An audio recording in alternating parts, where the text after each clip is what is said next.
so I have my notes with me today. The Olympus E-300. I should probably show you the camera. Okay, so here it is. This is the Olympus E-300. This is the weirdest body. I mean, I don't know. I really like it because I tend to shoot rangefinder style cameras and actual rangefinders. And that's kind of how I came to this camera. So let me just give you a tour first. You can find plenty of reviews. Well, actually, probably not. It's from 2004, so YouTube was not really that big of a thing. But you can find old written reviews on, you know, sites, the internet. But this is the camera. It's like very boxy, very strange shape, no pentaprism. This is OG Micro Four Thirds. Look at that little flash. How cute is that? And I love it. 8 megapixels. We'll get into the cons, the pros, all of that, but I love this camera. And the way I came across it was, in fact, through a rangefinder, the Leica M8. I read online somewhere that they used the same sensor, obviously not the same size sensor, but the same Kodak formula sensor. I'm not going to get into that because honestly there are so many opposing debates around CCD, CMOS, LiveMOS, all of these things and various claims, but I will say I do have the Leica M8. I also bought this after buying the Leica M8 and I adore it. I wouldn't say they have the exact same color science, but they are very close.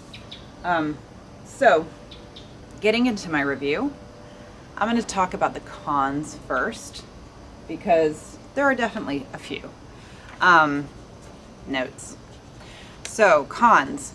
I would say one of my biggest cons on this camera is the lenses and the autofocus. So what I have on this camera right now is a 25mm 2.8 pancake lens.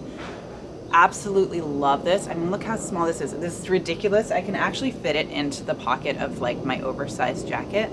No problem. I'm not gonna say it's light and small, but it's really not. I mean, like I could shoot this for a month and never notice it. It's great. I have a lot of airplanes here, sorry about that.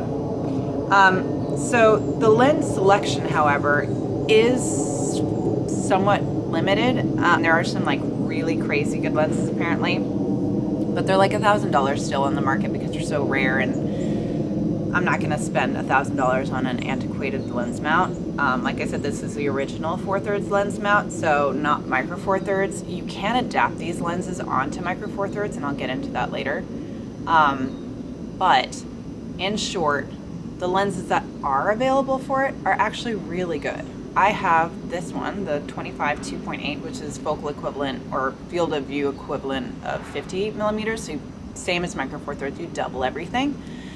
Then I also have the 14 to 54mm, which is a great lens. It came actually with the original body for this. And as a kit, it was not the kit lens, it was a step up. It was like the mid-range, better version. And then there was like a Super Pro line, similar to what Olympus has now. And those are few and far between and very expensive still. Not worth it in my opinion. Then I do have the Panasonic Leica 25mm 1.4 D, so not DG, which would have been for the Micro Four Thirds lens mount.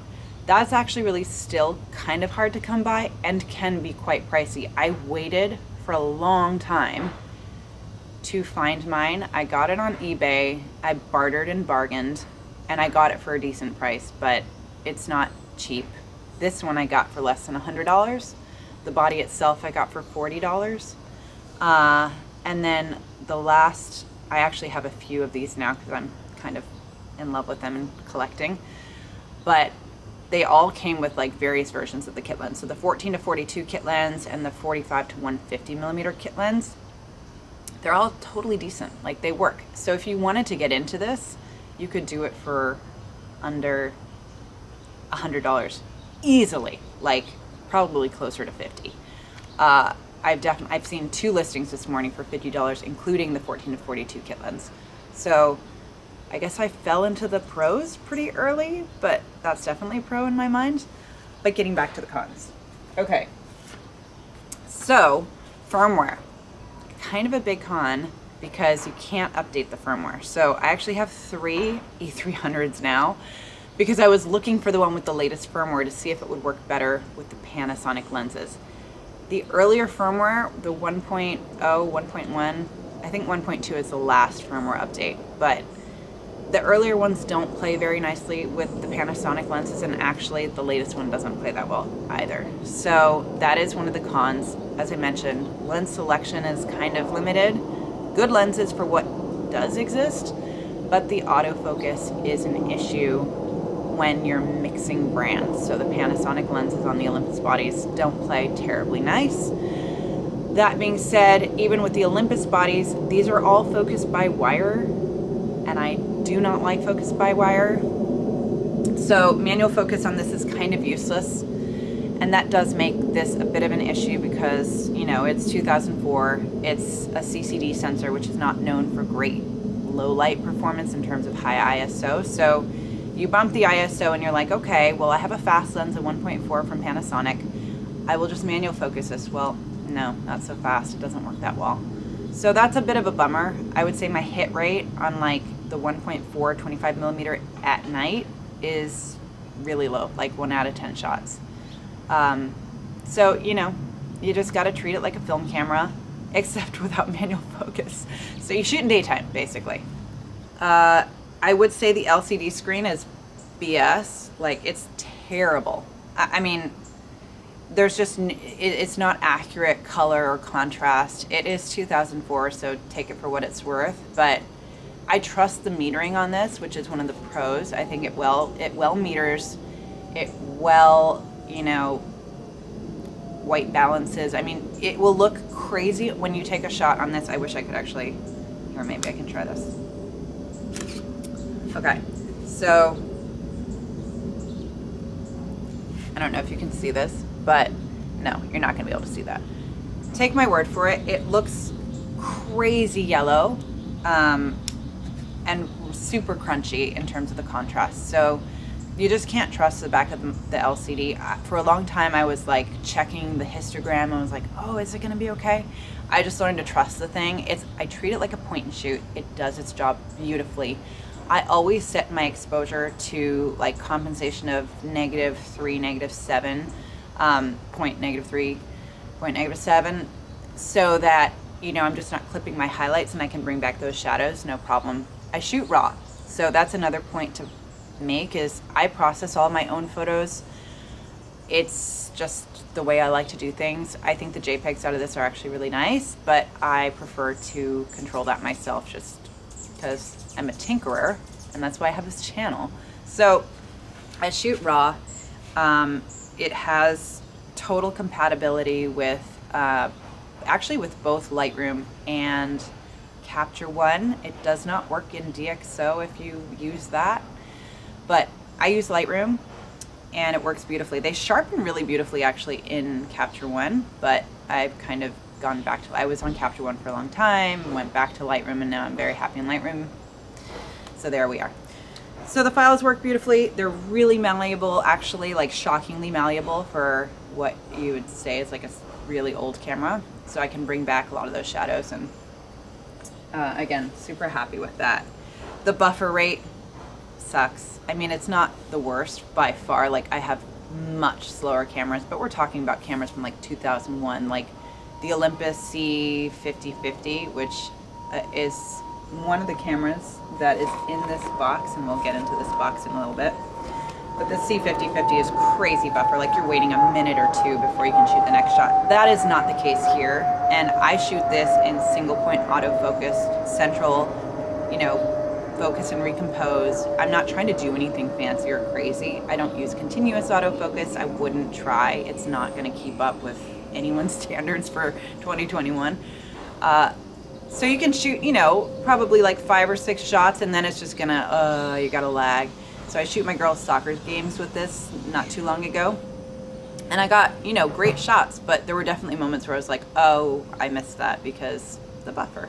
So that is what it is.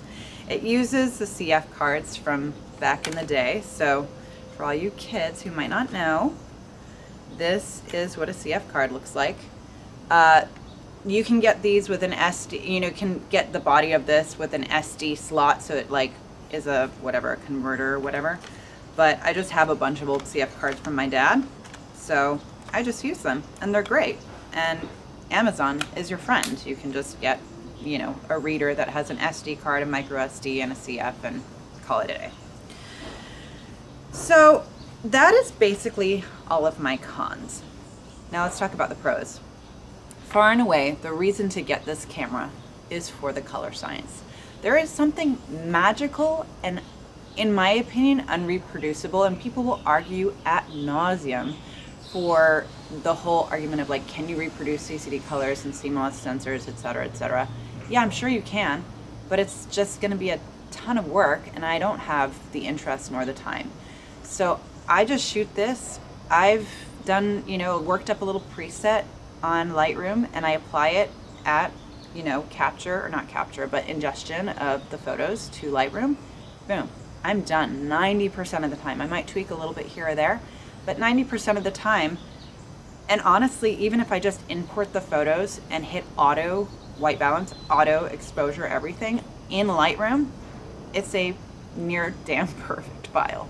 Like, I'm super, super happy with the way these images look, nearly right out of camera with maybe some slight adjustments. So color is the reason to buy this camera. Everything else is stuff you just deal with, right? In the name of beautiful color rendition. I love the price of it. I love the weird design of it. I think it's really fun. Like, when have you seen a camera that looks like this? And then, you know, again, the metering, the body design, the lightweight. I mean, generally speaking, none of the lenses that you're gonna get, unless you get those Proline F2 crazy lenses, are gonna be heavy. They're very easy, you know. They're like not as small as a contemporary mirrorless, like an A6000 or whatever, but they're great. They're totally fine. And the last thing I'll say about the things that I absolutely love is that it has limitations. I like limitations. I want to feel like I have constraints to play within, because it just makes me a bit more of an attentive photographer. So I totally embrace that. I shoot it like a film camera. I love film. I shoot a lot of film, and I just treat this like I would that. And I think what makes this stand out in 2021 is that it doesn't look like every other photo that I see online. Not to say that it's better or worse, it's just different, and I enjoy different. I'm visually looking at stuff all day. It's what I do as part of my living, and so this just, it gives me something, it's a treat. The things that I'm indifferent about is, again, like the autofocus points. It only has like 3 it's really minimal autofocus points, but again, I focus, recompose, center autofocus point, done, totally fine. The viewfinder, like, not so great, but again, you're kind of just using it for composition. You're not manually focusing anyway because it's focused by wires, so indifferent. There's no video capability, guys. It's 2004, so don't come here looking for that. And then, you know, the last thing I'll say is that it just makes me happy. It's just a fun camera to shoot. And for like a $50 to $100 price point for entry, $1 million worth the ticket. Like, if you can find one of these, I think they are going to turn into something of a novelty for the cool kids in the coming 5 to 10 years, the way that film has. I was way early into the film stuff. Like, I started collecting film cameras in 2008. I've owned the Machina 6.7, the Mamiya 7, the Pentax 6.7. I've owned them all, and they're wonderful cameras, but I've really shifted my focus now to these early digital cameras, and I love the online community around these like weird digicams and these early sensors. It's such a fun world to start diving into, and it's also just a new challenge. Like, film is a challenge in its own way, but this is the immediacy gratification challenge, which I absolutely adore.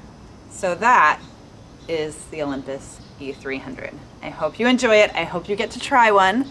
And now we're going to do what I will be doing in every episode, which is using my child's Haba box from a toy game that she has and drawing the next camera I'll be shooting for 2 weeks. Oh gosh, this actually makes me nervous. Oh, interesting. Okay. Huh. Okay. The Olympus EPL-1. This was the first Micro Four Thirds camera from Olympus, if I recall correctly. So very much in the same era. I'll get into more details on that. But there's something special about this camera that involves the E-300. As I mentioned, the original 4/3 lenses can be adapted to the Micro Four Thirds mount. So that opens up kind of a whole new world that you can shoot on Micro Four Thirds. So I'll be doing that in my review of the EPL-1 in 2 weeks. Come back for that.